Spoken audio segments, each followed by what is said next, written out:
Hi everybody, welcome back to another edition of the Brain Fitness channel here at the Danbury Difference. Today, I want to talk about using your memory as a brain exercise, something we can do every day. That's right, using your memory to improve your memory. It's kind of like saying you have to use your muscles to exercise your muscles, doesn't it? Well, guess what? That's 100% true. If you want to exercise your biceps, you have to work on your biceps. You have to do curl exercises. If you want to improve your cardiovascular health, you have to go for a run. It's like I keep saying on these videos, use it or lose it. So let's talk about memorization as a daily brain exercise. As we know, regularly engaging in memory exercises can help improve both your short and long-term recall. There was a study recently by the Radiological Society of North America that found that seniors who engaged in an intensive period of memorization, followed by an equally long rest period, they exhibited memory and verbal recall improvements. So basically, they did intensive studies for 6 weeks where they memorized something, took a little break, and their brains and their memory were improved. This study involved 24 healthy older adults between the ages of 55 and 75. They engaged in 6 weeks of intensive rote learning, memorization. They memorized newspaper articles or poems, all of 500 words, at least 500 words. So, for example, The Charge of the Light Brigade, a poem we all had to learn in elementary school, that's only 265 words. The 23rd Psalm is only 118 words. So these folks were working on some pretty heavy lifting, if you will, 500 words or more. Now the professors who did it, one of them from the University of Dublin in Ireland, he said, we didn't see an immediate improvement following those 6 weeks. However, after a 6-week rest, the volunteers manifested both metabolic changes in the brain and improved memory performances. So at the end of the 6-week learning session, no changes in the brain metabolism or memory performance were recorded. However, following the rest period, all of them experienced improvements in their verbal and episodic memory.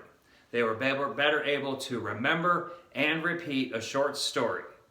They were able to remember and recall a list of words, a situation that happened earlier in the day or earlier in the week. These changes actually occurred.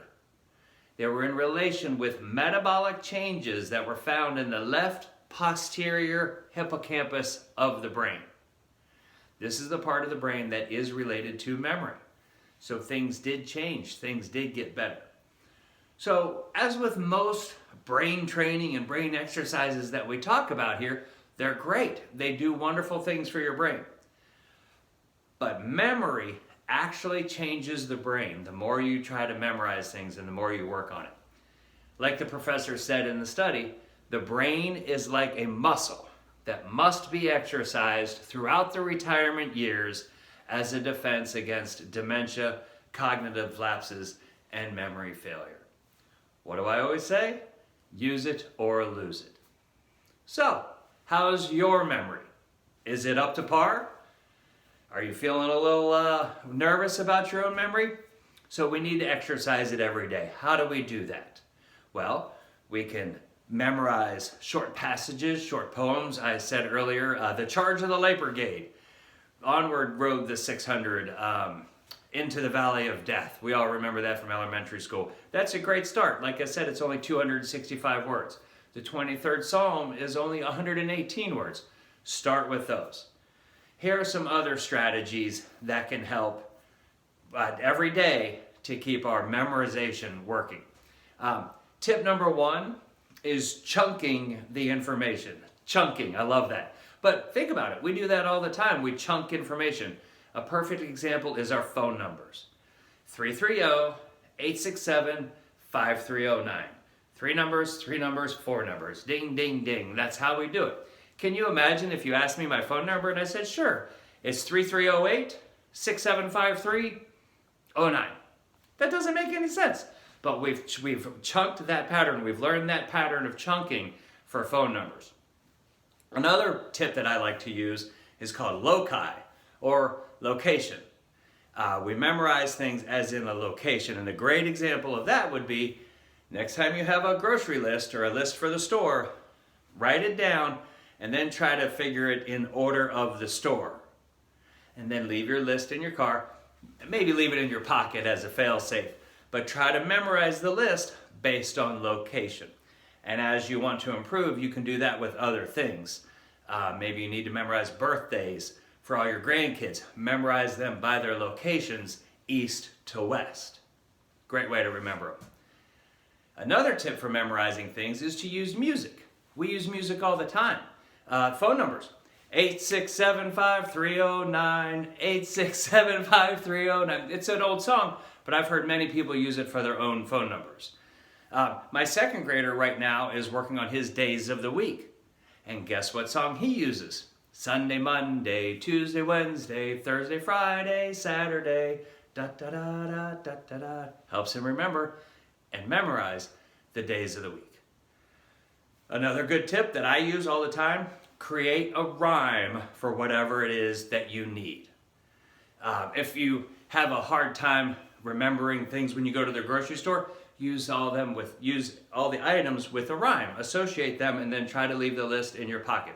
For example, if I don't get bread, I'll be dead. If I don't get pickles, I'll be in a pickle. Try and think of things in a rhyme. Names, you can use names. My name is Bob and I'm a big old slob. If you associate a rhyme with someone's name, you'll be able to remember that name. And the more absurd of a rhyme you use, the easier it will be to remember that name. Just don't tell them that you've rhymed with their name. So, I guess this is the end. Let's not pretend. Let's be friends. Until we meet again. I hope these tips helped today. If they helped at all, leave a comment below. Hey, make sure you hit the subscribe button so you get a notification when we post more of these videos. I appreciate you watching today, and I'll see you next time.